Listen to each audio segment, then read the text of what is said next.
اس مقدس مہینے کی حرمت اور اس کی عظمت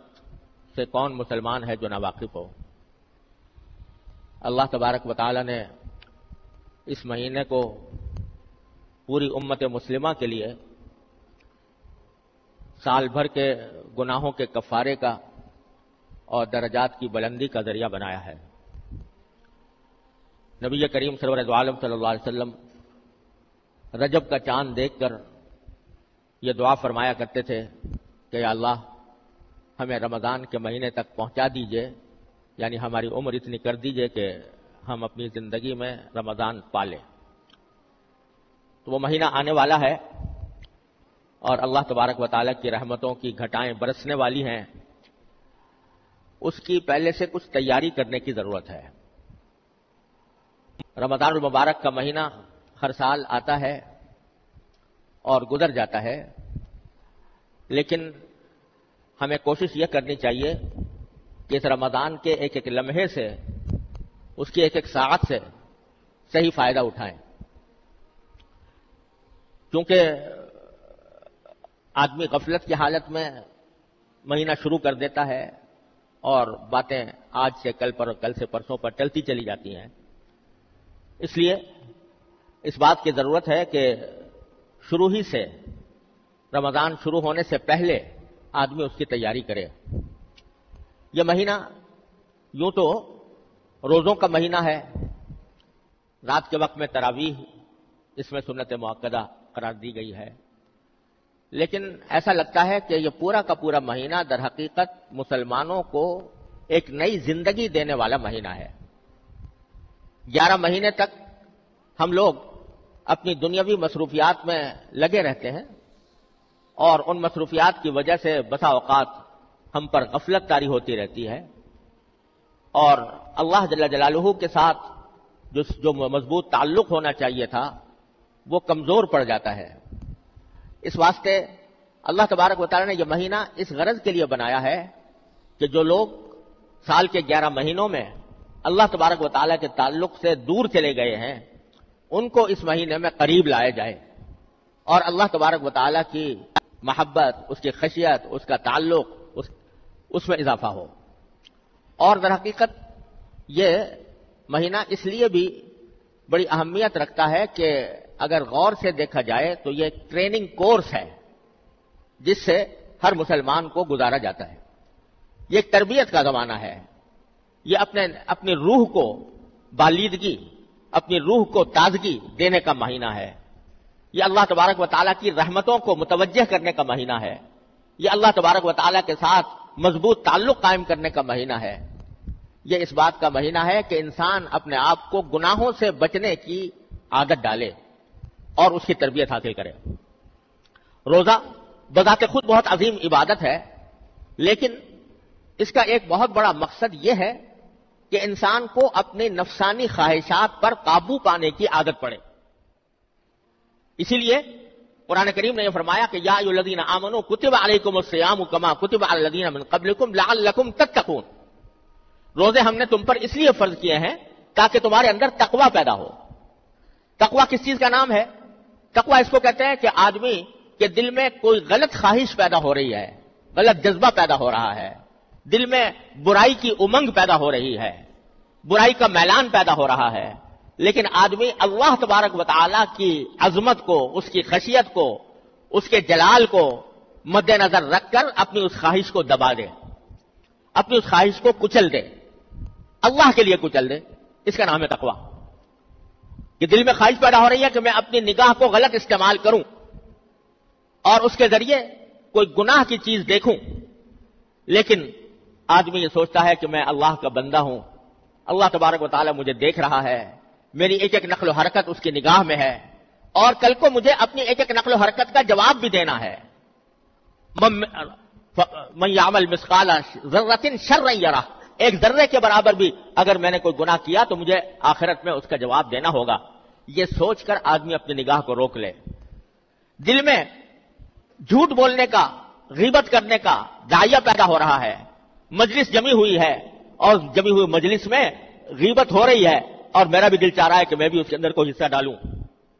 لیکن آدمی اس وقت اللہ تبارک و تعالیٰ کی عظمت کو، اس کی خشیت کو، اس کے جلال کو دل میں لا کر اپنے آپ کو اس سے روک لے، تو یہ تقویٰ ہے۔ تو اللہ تبارک و تعالیٰ فرماتے ہیں کہ ہم نے روزے تم پر اس لیے فرض کیے ہیں تاکہ تمہارے اندر تقویٰ پیدا ہو، کیونکہ روزے کے ذریعے تقویٰ کی تربیت دی جاتی ہے۔ وہ اس طرح کہ ہر مسلمان جب روزہ رکھ لیتا ہے اور ارادہ کر لیا کہ آج میرا روزہ ہے، جس کے معنی یہ کہ مغرب کے وقت تک میں نہ کچھ کھاؤں گا، نہ پیوں گا، نہ اپنی جائز خواہشات جو بیوی کے ساتھ پوری کرنا حلال ہوتا ہے وہ بھی میں نہیں کروں گا، یہ ارادہ انسان نے کر لیا۔ جب روزہ رکھ لیا تو کوئی بھی مسلمان ایسا نہیں ہوتا کہ جو بھوک کی شدت کی وجہ سے یا پیاس کی شدت کی وجہ سے روزہ توڑ دے۔ بھوک لگی ہوئی ہے، کھانا موجود ہے، اس کی خوشبو آ رہی ہے، اس کو کھانے کو دل چاہ رہا ہے، لیکن چونکہ روزہ رکھ لیا ہے تو اس وجہ سے آدمی سوچتا ہے کہ میں نے روزہ رکھا ہوا ہے، اس حالت میں کھانا میرے لیے جائز نہیں، صبر کرو، شام تک صبر کرو، جب شام ہوگی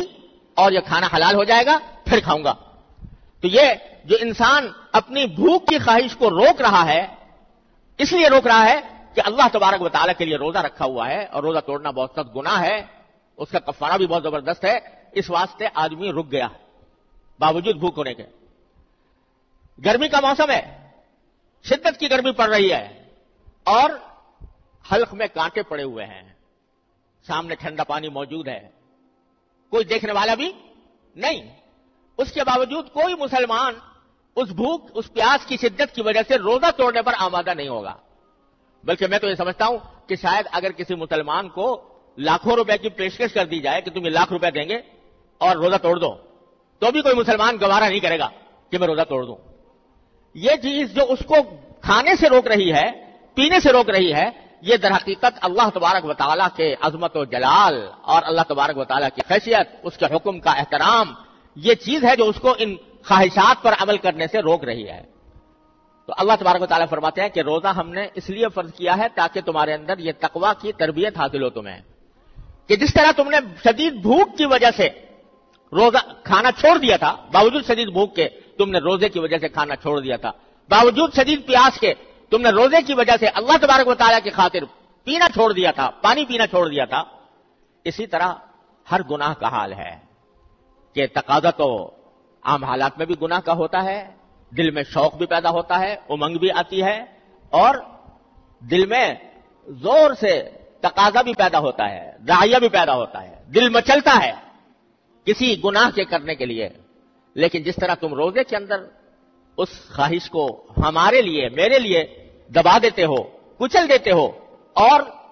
گناہ کا ارتکاب نہیں کرتے، اسی طرح یہ عادت تمہیں پڑنی چاہیے اپنی عام زندگی کے اندر بھی، کہ عام زندگی میں بھی جب تمہارا دل کسی گناہ کے لیے مچلے تو تم اس کو اللہ کی خاطر اس کو دبا دو اور اس پر عمل کرنے کے بجائے اللہ تبارک و تعالیٰ کی اطاعت کرو، تقویٰ کی زندگی گزارو۔ اس لیے ہم نے یہ روزے فرض کیے ہیں تمہارے ذمہ۔ اس لیے میں کہہ رہا ہوں کہ یہ رمضان کا مہینہ یہ ایک تربیت کا کورس ہے جس سے ہر مسلمان کو گزارا جا رہا ہے۔ تو اس تربیت کے کورس سے صحیح فائدہ اٹھانے کے لیے یہ بات ضروری ہے کہ ہم پہلے سے اس کی تیاری کریں۔ تیاری کیا کریں؟ تیاری یہ کریں کہ سال کے 11 مہینے ہم اس طرح گزارتے ہیں کہ ہمارے صبح و شام کے زیادہ اوقات دنیاوی کاموں میں گزرتے ہیں، پیسہ کمانے میں، تجارت میں، ملازمت میں، زراعت میں، کھیتی باڑی میں، اور اپنے لیے روزگار کی تلاش میں، اور اپنے لیے اپنی جسمانی لذتیں حاصل کرنے کی فکر میں، اس کام کے لیے، اس کام میں گزرتے ہیں زیادہ تر اوقات۔ اور اگر کوئی آدمی فرائض شریعہ کا پابند بھی ہو تو ذرا اس بات کا تناسب دیکھو کہ 24 گھنٹوں میں سے کتنا وقت وہ عبادت کرتا ہے۔ اگر 5 نمازیں بھی پڑھتا ہو پابندی سے تو ساری 5 نمازیں ملا کر مشکل سے گھنٹہ 1.5 گھنٹہ اس کا عبادت میں صرف ہوتا ہے، وہ بھی اس طرح کہ دل کہیں اور دماغ کہیں، اللہ تعالیٰ کی طرف رجوع ہونے کا جو خشوع کا تقاضا ہے وہ پورا نہیں ہوتا، کیونکہ چکی چل رہی ہے دماغ کے اوپر دنیاوی مشغلوں کی۔ اس واسطے نماز میں بھی آ کر کھڑے ہوئے تو اللہ اکبر ضرور کہہ دیا اور نیت ضرور باندھ لی، لیکن دماغ چل رہا ہے دنیا کے ان مشاغل کی طرف جن کو چھوڑ کر آئے تھے اور جن کی طرف دوبارہ واپس جائیں گے۔ تو